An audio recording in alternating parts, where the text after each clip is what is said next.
हमारे जीवन में अध्यात्म जगत में तीन चीजें महत्वपूर्ण होती है, भक्ति, ज्ञान और वैराग्य। इन तीनों से परिपूर्ण आपका अध्यात्म का जीवन बनता है।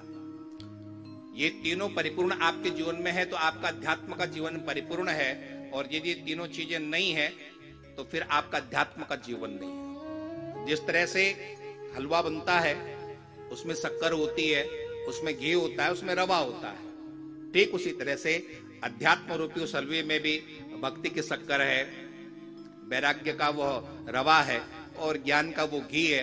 तब वो वैराग्य का, तब वो अध्यात्म का हलवा आपका बनता है। यहां पर भक्ति महारानी दुखी है क्योंकि ज्ञान वैराग्य दुखी है, दोनों बिल्कुल अचेत पड़े हुए हैं। और ये आप हमारे जीवन में भी होता है। हमारी भक्ति भी दुखी होती है कब? जब हमारे जीवन में ज्ञान वैराग्य नहीं होता है। भक्ति और ज्ञान और वैराग्य का मतलब आप लोग समझते हो क्या मतलब है?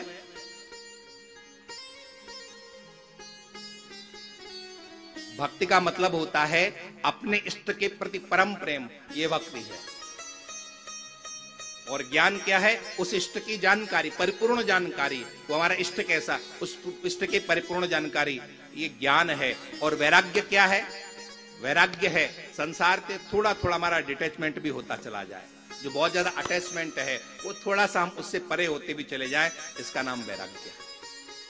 यदि आपके जीवन में वैराग्य नहीं है, आपके जीवन में ज्ञान नहीं है, तो आपकी भक्ति दुखित होनी ही होनी है।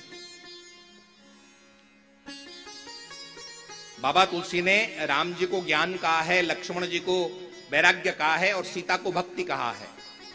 सीता कब तक सुखी थी? जब तक राम और लक्ष्मण उनके साथ थे। लेकिन पंचवटी में जाने पर राम जी मृग को लेने के लिए चले गए, उनके पीछे लक्ष्मण जी चले गए और उसके बाद सीता जी के जीवन में दुख प्रारंभ हुआ। क्यों? क्योंकि वहां पर ज्ञान भी नहीं था, वहां पर वैराग्य भी नहीं था।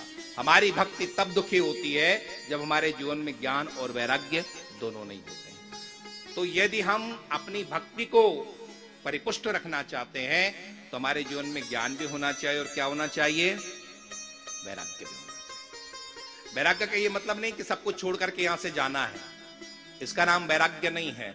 वैराग्य का मतलब है आप यहां रहते हुए भी मन को थोड़ा इनसे आप अलग कर दो।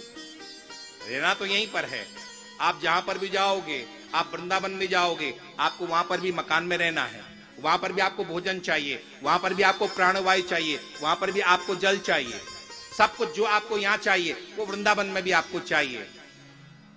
तो यहीं रह करके हम अपने मन को वृंदावन बनाएं, तब बात बनती है। थोड़ा सा संसार से हम विरक्त हो